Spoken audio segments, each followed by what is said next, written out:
Managerial എക്കണോമിക്സിൻ്റെ 4ാമത്തെ ക്ലാസ്സാണിന്ന്. ഇന്ന് നമ്മൾ discuss ചെയ്യാൻ പോകുന്നത് മാനേജീരിയൽ എക്കണോമിക്സിലെ 2nd chapter concepts of demand and elasticity of demand എന്ന ചാപ്റ്ററിൽ വളരെ കുറച്ച് ഭാഗം മാത്രമാണ്. അതിൽ ഫസ്റ്റ് വൺ ഡിമാൻഡ്. നമ്മൾ എന്താണ് ഡിമാൻഡ് എന്നാണ് ഫസ്റ്റ് പഠിക്കുന്നത്. Demand means a desire which is backed by willingness to pay and ability to pay. അല്ലേ? അതായത് എബിലിറ്റി ടു ബൈ എന്നാണ്. ഡിമാൻഡ് എന്ന് പറഞ്ഞാൽ ഒരാളുടെ ഡിസയറാണ്. എന്തിന്? അയാൾക്ക് മേടിക്കാനുള്ളതും അതേപോലെ തന്നെ എബിലിറ്റി ടു പേ, അത് മേടിക്കാനുള്ള വില്ലിങ്നെസ്സും അതേപോലെ തന്നെ പേ ചെയ്യാനുള്ള എബിലിറ്റി ഉണ്ടായിരിക്കുക എന്നുള്ളതാണ് demand. Demand which cannot be met due to shortage of commodity is known as insatiable demand. Insatiable demand എന്ന് പറഞ്ഞു കഴിഞ്ഞാൽ demand which cannot be met due to shortage of commodity. നമ്മുടെ ഡിമാൻഡ് നമ്മൾക്ക് എന്ത് ചെയ്യാൻ പറ്റില്ല, മീറ്റ് ചെയ്യാൻ പറ്റില്ല, അല്ലെങ്കിൽ നമ്മൾക്കത് നമ്മുടെ ഡിമാൻഡിനെ നമ്മൾക്ക് എത്തിപ്പിടിക്കാൻ സാധിക്കുന്നില്ല. എന്തുകൊണ്ട്? Shortage of commodity. കമ്മോഡിറ്റിയുടെ നമുക്ക് ആവശ്യമുള്ള വസ്തുവിൻ്റെ ഷോർട്ടേജ് കൊണ്ട്. അതിനെയാണ് ഇൻസാറ്റിയബിൾ ഡിമാൻഡ് എന്ന് പറയുന്നത്. The demand for a commodity is it quantity which consumers are able and willing to buy at various prices during a given period of time. Demand എന്ന് പറയുന്നത് ഒരു പീരീഡ് ഓഫ് ടൈമിൽ അവരുടെ കൺസ്യൂമേഴ്സ് മേടിക്കാൻ വില്ലിങ് ആയിട്ടുള്ള ആ ഒരു ഒന്നിനെയാണ്. അതായത് നമ്മളൊരു പ്രോഡക്റ്റ് മേടിക്കുന്നു വേരിയസ് പ്രൈസ് ലെവലിൽ, അത് എത്രത്തോളം മേടിക്കുന്നു ഒരു പീരീഡ് ഓഫ് ടൈം. ഒരു 1 മന്തിൽ നമ്മൾ ഒരു പെന്ന് എത്ര തവണ മേടിക്കുന്നു, വേരിയസ് ടൈപ്സ് ഓഫ് പ്രൈസ് ലെവലായിരിക്കാം, പക്ഷേ ഒരു പ്രോഡക്റ്റ് എത്ര തവണ മേടിക്കുന്നു, അതാണ് ആ പ്രോഡക്റ്റിൻ്റെ ഡിമാൻഡ് എന്ന് പറയുന്നത്. എത്ര ക്വാണ്ടിറ്റിയിൽ മേടിക്കുന്നു എന്നുള്ളതാണ് അതിൻ്റെ ഡിമാൻഡ്, അല്ലെങ്കിൽ എത്ര ക്വാണ്ടിറ്റിയിൽ നമ്മൾക്ക് മേടിക്കാൻ സാധിക്കുന്നു എന്നുള്ളതാണ്. Okay, next is law of demand. Law of demand എന്താണെന്നുള്ളതാണ് പഠിക്കാനുള്ളത്. The law of demand states that at a higher price lower quantity will be demanded and at lower price higher quantity will be demanded determined. Other things remains equal.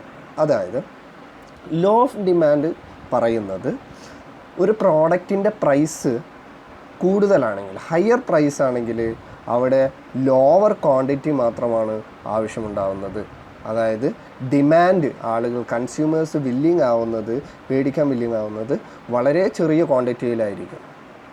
Lower price ആണെങ്കിൽ quantity will B demand, higher quantity എന്ത് ചെയ്യുന്നുണ്ട്, മേടിക്കാൻ തയ്യാറാവുന്നുണ്ട്. അതാണ് law of demand പറയുന്നത്. അതായത് ചെറിയ ക്യാഷിന് കൂടുതൽ സാധനങ്ങൾ നമ്മൾ മേടിക്കാൻ തയ്യാറാവും. അതുപോലെ തന്നെ കൂടുതൽ ക്യാഷ് ഉണ്ടെങ്കിൽ, അല്ലെങ്കിൽ ആ പ്രോഡക്റ്റിൻ്റെ പ്രൈസ് കൂടുതലാണെങ്കിൽ നമ്മൾ കുറച്ചേ മേടിക്കുള്ളൂ. അതാണ് ലോ ഓഫ് ഡിമാൻഡ് എന്ന് പറയുന്നത്. Other things remains equal. According to Samuelson, നമ്മൾ ലോ ഓഫ് ഡിമാൻഡിൻ്റെ നെക്സ്റ്റ് ലോ ഓഫ് ഡിമാൻഡിൻ്റെ ഡെഫിനിഷനാണ്.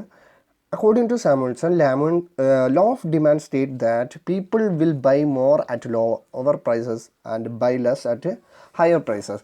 നമ്മൾ നേരത്തെ ലോ ഓഫ് ഡിമാൻഡ് എന്താണെന്ന് പറഞ്ഞത് തന്നെയാണ് സാമുവൽസൺ പറയുന്നത്.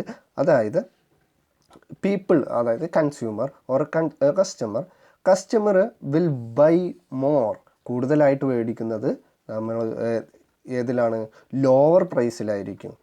അതേപോലെ തന്നെ buy less at higher price, നമ്മളൊരു പ്രോഡക്റ്റ് മേടിക്കാൻ പോയി കഴിഞ്ഞാൽ ഒരു പ്രോഡക്റ്റിന് പ്രൈസ് കുറവാണെങ്കിൽ നമ്മളത് കൂടുതൽ മേടിക്കും അല്ലേ.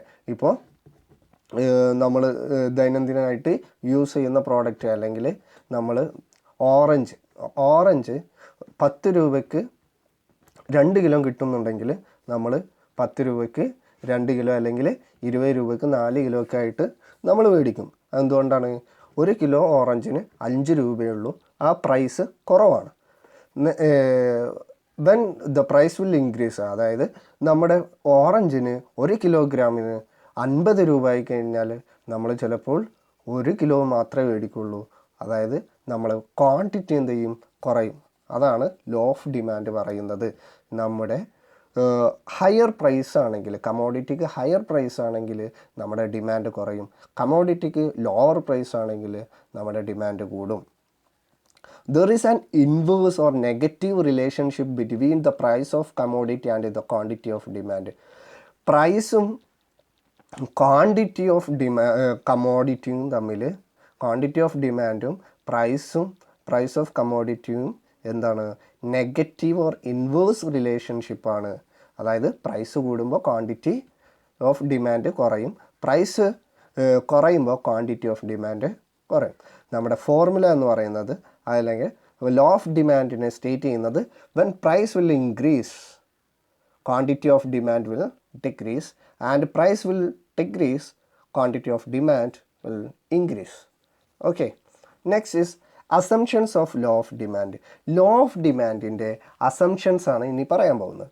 Income of the buyers remain constant. നമ്മൾ കൂടുതൽ ക്വാണ്ടിറ്റി മേടിക്കുന്നുണ്ടെങ്കിൽ, ഇപ്പോൾ നമ്മുടെ price of the commodity will decrease, അതിൻ്റെ ലോവർ റേറ്റിലാണെങ്കിലും നമ്മൾ കൂടുതൽ പ്രോഡക്റ്റ് മേടിക്കുന്നുണ്ടെങ്കിലും, പക്ഷേ നമ്മുടെ income of the buyer remains constant. Always income of the buyer remains constant. Taste and preference of the consumer remains the same. നമ്മൾ കൂടുതൽ ക്വാണ്ടിറ്റി മേടിക്കുന്നുണ്ട് എന്ന് വിചാരിച്ചിട്ട് നമ്മുടെ പ്രിഫറൻസിനോ അല്ലെങ്കിൽ നമ്മുടെ ടേസ്റ്റിനോ ഒരു മാറ്റം വരുന്നില്ല. അത് കോൺസ്റ്റൻ്റ് ആയിട്ട് അല്ലെങ്കിൽ റിമെയിൻ ദ സെയിം എന്ന സ്റ്റേജിലായിരിക്കും നിൽക്കുന്നത്. ഇതെല്ലാമാണ്. ഇനി price of related goods remain same. അതായത് റിലേറ്റഡ് ഗുഡ്സ്, നമ്മൾ മേടിക്കുന്ന കമോഡിറ്റിയുടെ റിലേറ്റഡ് ഗുഡ്സ് എന്തായിരിക്കും, അതിൻ്റെ പ്രൈസും സെയിം ആയിരിക്കും. Consumer do not know about any new substitute product.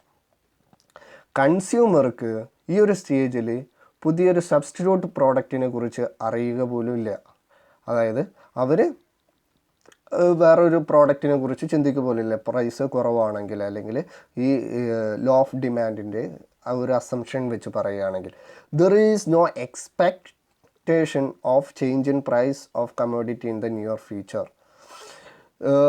Law of demand പ്രകാരം നിയർ ഫ്യൂച്ചറിൽ നമ്മളൊരു മാറ്റം പ്രൈസ് ലെവലിൽ എന്ത് ചെയ്യുന്നില്ല, ഒരു മാറ്റം പ്രതീക്ഷിക്കുന്നില്ല എന്നുള്ളതാണ്. The commodity should not be a prestige commodity. നമ്മുടെ കമോഡിറ്റി എന്ന് പറയുന്നത്, നമ്മൾ ബൈ ചെയ്യുന്ന കമോഡിറ്റി എന്തായിരിക്കില്ല, ഒരു പ്രസ്റ്റീജ് ആയിട്ടുള്ള കമോഡിറ്റി ആയിരിക്കില്ല. The size of the population remains constant. നമ്മുടെ പോപ്പുലേഷൻ എന്ന് പറയുന്നത് കോൺസ്റ്റൻ്റ് ആയിട്ട് നിലനിൽക്കും എന്നുള്ളതാണ്. Next is demand schedule. നമ്മൾ ഡിമാൻഡ് എന്തെന്ന് പഠിച്ചു. ഇനി ഡിമാൻഡ് ഷെഡ്യൂൾ എന്തെന്നുള്ളതാണ്. എന്താണ് demand schedule? A demand schedule is a list of prices and corresponding quantities. It is the table or chart showing the quantities of a commodity demanded at different prices at a particular time in a particular market. Demand schedule എന്ന് പറയുന്നത്, law of demand presented in a table is known as demand schedule. Demand schedule എന്ന് പറയുന്നത് നമ്മുടെ കമോഡിറ്റിയുടെ, അല്ലെങ്കിൽ ഒരു market, ഒരു firm അവരുടെ demand തയ്യാറാക്കി കഴിഞ്ഞാൽ അതിൻ്റെ ടേബിൾ അല്ലെങ്കിൽ ഒരു പിക്ചോറിക്കൽ റെപ്രസെൻറ്റേഷനെയാണ്, അല്ലെങ്കിൽ ഒരു ചാർട്ട് റെപ്രസെൻറ്റേഷനെയാണ് ഡിമാൻഡ് ഷെഡ്യൂൾ എന്ന് പറയുന്നത്. ഇപ്പോൾ ഇൻഡിവിജ്വൽ ഡിമാൻഡ് ഉണ്ട്, മാർക്കറ്റ് ഡിമാൻഡ് ഉണ്ട്. ഒരു ഇൻഡിവിജ്വൽ ഡിമാൻഡ് ഷെഡ്യൂൾ എന്ന് പറയുന്നത് ഒരു പ്രോഡക്റ്റ്, അപ്പോൾ മാംഗോ അല്ലെങ്കിൽ ആപ്പിൾ ഒരു ഡസണ് 5 രൂപയാണെങ്കിൽ, എ എന്ന് പറയുന്ന ബയ്യർ 5 കിലോ മേടിക്കും, ബി എന്ന് പറയുന്ന ആൾ 6, സി 5. ഈ ഇങ്ങനെ ഒരു ടേബിൾ ബേസിൽ ഇതിൻ്റെ ഡിമാൻഡിനെ ഷെഡ്യൂൾ ചെയ്യുന്നതിനെയാണ് ഡിമാൻഡ് ഷെഡ്യൂൾ എന്ന് പറയുന്നത്, അല്ലെങ്കിൽ അതിനെ റെപ്രസെൻ്റ് ചെയ്യുന്നതിനെയാണ് നമ്മൾ എന്തെന്ന് പറയുന്നത്, ഡിമാൻഡ് ഷെഡ്യൂൾ എന്ന് പറയുന്നത്. Okay, the law of demand presented in a table is known as demand schedule. ഇനി ടൈപ്സ് ഓഫ് ഡിമാൻഡ് ഷെഡ്യൂൾ. ഏതൊക്കെ തരത്തിലുള്ള ഡിമാൻഡ് ഷെഡ്യൂളുകളുണ്ടെന്ന് നോക്കാം. Individual demand schedule and market demand schedule. Market demand schedule എന്ന് പറയുന്നത് total ബയ്യേഴ്സിൻ്റെ ഡിമാൻഡിനെ കാണിക്കുന്നതിനാണ് മാർക്കറ്റ് ഡിമാൻഡ് ഷെഡ്യൂൾ എന്ന് പറയുന്നത്. അപ്പം നമ്മൾ നേരത്തെ ഒരു എക്സാമ്പിൾ പറഞ്ഞു, price of a apple per dozen is 5. Quantity demanded by individual buyers. നമ്മൾക്ക് 3 ബയ്യേഴ്സാണുള്ളത്. 5 രൂപയാണ് ഒരു ഡസൺ ആപ്പിളിന് വിലയെങ്കിൽ 5 എണ്ണം മേടിക്കുന്നുണ്ട്, 5 ഡസൺ മേടിക്കുന്നുണ്ട്. ബി 6 ഡസൺ മേടിക്കുന്നുണ്ട്. സി 5. അപ്പോൾ മാർക്കറ്റ് ഇത് ഇൻഡിവിജ്വലാണ് അല്ലേ. എൻ്റേത് 5 ഡിമാൻഡ്, ബിയുടേത് 6 ആണ്, സിയുടേത് 5 ആണ്. അപ്പോൾ ഇതിൻ്റെ മാർക്കറ്റ് ഡിമാൻഡ് എന്തായിരിക്കും? മാർക്കറ്റ് ഡിമാൻഡ് ഷെഡ്യൂൾ എന്ന് പറയുന്നതിൻ്റെ ടോട്ടലായിരിക്കും അല്ലേ. 5 + 6 + 5 16 ആയിരിക്കും മാർക്കറ്റ് ഡിമാൻഡ് ഷെഡ്യൂൾ. ഓക്കെ, അത് ജസ്റ്റ് ഒരു എക്സാമ്പിളായിട്ട് പറഞ്ഞതാണ്. ഇനി നമ്മൾക്ക് അതിൻ്റെ ഡെഫിനിഷൻസിലേക്ക് പോകാം. ഇൻഡിവിജ്വൽ ഡിമാൻഡ് ഷെഡ്യൂൾ എന്ന് പറയുന്നത്, an individual demand schedule is a list of various quantities of a commodity which an individual consumer buys at different possible prices in the market. It takes into account the demand of individual. Different price level ഒരു different buyers, ഒരു മാർക്കറ്റിലുള്ള different buyers എങ്ങനെയൊക്കെയാണ് product മേടിക്കുന്നത്, അതിനെ present ചെയ്യുന്നതിനെയാണ് individual market schedule എന്ന് പറയുന്നത്. അതായത് നേരത്തെ നമ്മൾ പറഞ്ഞത് 5 രൂപയാണ് ഒരു ഡസൺ ആപ്പിളിൻ്റെ വില. ഇനി 10 ആയിക്കഴിഞ്ഞാൽ എ എത്ര മേടിക്കും, 15 ആയിക്കഴിഞ്ഞാൽ എ എത്ര മേടിക്കും, ബി എത്ര മേടിക്കും, സി എത്ര മേടിക്കും. ഇതിനെയാണ് ഇൻഡിവിജ്വൽ മാർക്കറ്റ് ഷെഡ്യൂൾ എന്ന് പറയുന്നത്. ഇനി മാർക്കറ്റ് ഡിമാൻഡ് ഷെഡ്യൂൾ എന്ന് പറയുന്നത്, market demand schedule shows how much quantity is demanded by all the consumers in the market at different prices. It is the sum total of all individual demand schedule.